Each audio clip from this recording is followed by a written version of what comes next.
4 декабрьден 14 декабрьға қадар республикабызда бүтін Россия газета журналларға язылу декадасы өткәрілі. Бұл вақытта Татмедиа акционерлік жәмғаяты газета журналларына 13%-қа қадар ташлама язылырға мүмкін. Бұлар хақында Татмедиа акционерлік жәмғаятының PR директоры Лейсен Софина біле сөйлештік. Әңгәмәні Ания Ғибадуллина алып бара. Исәнмісіз, Лейсен? Исәнмісіз, хайырлы ертелер. Әйдегіз әңгәмә безне менә шушы республикабызда бүгінгі көндә чыга торган вакытлы матбугатка бәйле вазгыять турында сөйләшүдән башлыйк әле. Бүгінгі көндә сезнең карамакта никадәр газет, журнал дөнья күрә? Татмедиа медиа холдинги составында бүгінгі көндә 98 газета чыга. Олар татар, рус, чуаш һәм удмурт телләрендә басыла. Һәм аның кала безнең 17 журналыбыз бар республика күләм һәм алар да шулай ук татар һәм рус телләрендә чыгарыла. Элеккеге вакыттагы шикелле зур форматтагы газетлар хәзер бит инде популяр түгел дип әйтик. Кеше нинди ирәкләрне укый, нинди форматта чыга хәзерге вакытта? Мин беләм инде күп кенә газетларда шундый кушымта рәвешендә китапчыклар, формалар бар, әйеме? Әйе, бар. Бу иң беренче чиратта вакытның бик зур ресурс булуына бәйле, чөнки һәр кешенең кыска гына вакыт эчендә бик күп мәгълүмат аласы килә һәм билгеле инде кеше мәсәлән метрода барганда, эшкә барганда аның зур газетларны ачып укырга хәзер инде мөмкинлеге, бәлки теләге бардыр, ләкин мөмкинлеге юк. Шуңа күрә бүгенге көндә иң популяр менә шундый форматта газетлар һәм менә Шәһри Казан язмыш газетасы юкка гына минем кулда түгел, чөнки бу Татмедиа чыгарган яңа басмаларның берсе, әле бу газетага 2 генә яшь тулуга карамастан, ул быел инде аерым индекс белән чыга һәм яхшы гына тиражлар җыеп бара. Аллага шөкер, хәзер бит инде менә подписка чоры бара. Шуңа күрә форматта ул бик кызыклы сорау, чөнки менә язмыш турында әйтеп киттем, ә менә Казан утлары ул бит инде чын мәгънәсендә бренд, 100 еллык тарихы булган әдәби журнал һәм менә аның форматын ничә мәртәбә үзгәртеп караганнар, ләкин укучылар менә шуннан да уңайлы формат юк диләр һәм әйтергә кирәк, менә шушы без аны минималистический дизайн дип атыйбыз, инде менә шундый гади аңлаешлы дизайн, ул чын мәгънәсендә бүгенге көндә бик популяр. Без билгеле төрлечә эшләп карарга тырышабыз. Менә Салават күпере мәсәлән, ул инде менә шундый уенчык форматында күрәсезме, аның теге ул туры түгел, чөнки балаларга күпмедер дәрәҗәдә кызык уен кирәк. Шуңа күрә менә шундый форматта чыгарабыз. Ниндидер кызыклы менә Сөембикә журналы һәр вакытта да үзенең укучыларына өстәмә открыткалар.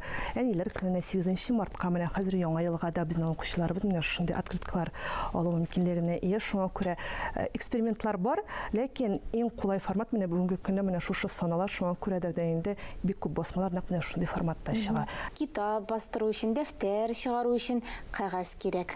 Күпме кагаз кирәк, буяу кирәк, күпме хезмәткәр хезмәте салынган, типография, нәшрият кирәк, күпме хезмәт салынган.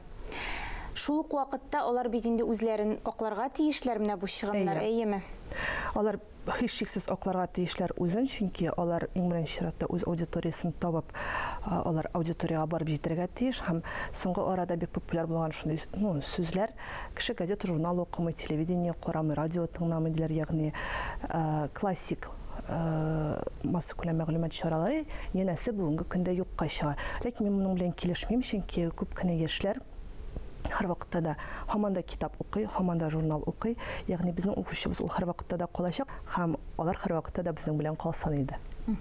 Бу матбугат чараларының бит инде интернет версиялары да бар, әйеме? Алар ярдәм итәләрме менә шушы язылучылар санын саклап калырга? Алар саклап калырга һәм күпмедер дәрәҗәдә аудиторияны киңәйтергә ярдәм итәләр, чөнки мисал өчен кемдер Сөембикә журналын алдырмаска мөмкин, ләкин аның Telegram каналын я булмаса сайтын укып барырга мөмкин. Билгеле, анда тулы варианттагы журнал бирелми, анда кыскартылма вариант бирелә.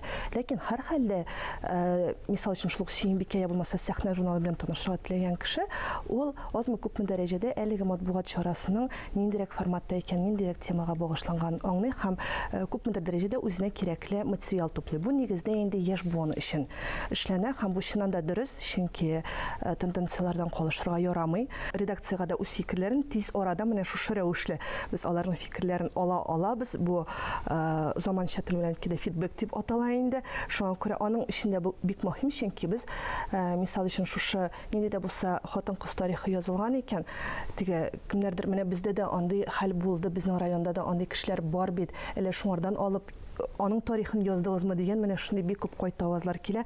Лейсен бүгінгі очрашуыбызның төп сәбәбе шушы вакытлы матбугатка язылуның ташламалы чоры бара бит инде, әйеме?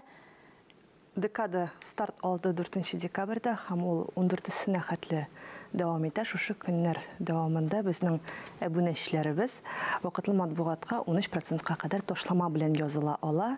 Һәм алар әлеге язылуны гадәттәгечә традицион булган почта бүлекләрендә генә түгел, анда барып квитанцияләр оформлять итеп кенә түгел, ә безнең Татмедианың сайтында да аны эшли алалар. Татмедиа сайтында подписка дигән бүлеккә кереп, алар үзләренә, я булмаса туганнарына, әти-әниләренә шушы газета журналларга язылу мөмкинлегенә ия, шуңа күрә аны кулдан ычкындырмасыннар иде. Чөнки нәкъ менә 14 декабрьгә хәтле менә шушы ташламалар бар һәм алардан файдаланып калырга кирәк. Вакытлы матбугатка язылырга ашыгыз дигән тәкъдим белән без бүгенге сөйләшүне тәмамлыйбыз алайсам. Рәхмәт ясын. Хәерле имин көннәр сезгә. Рәхмәт.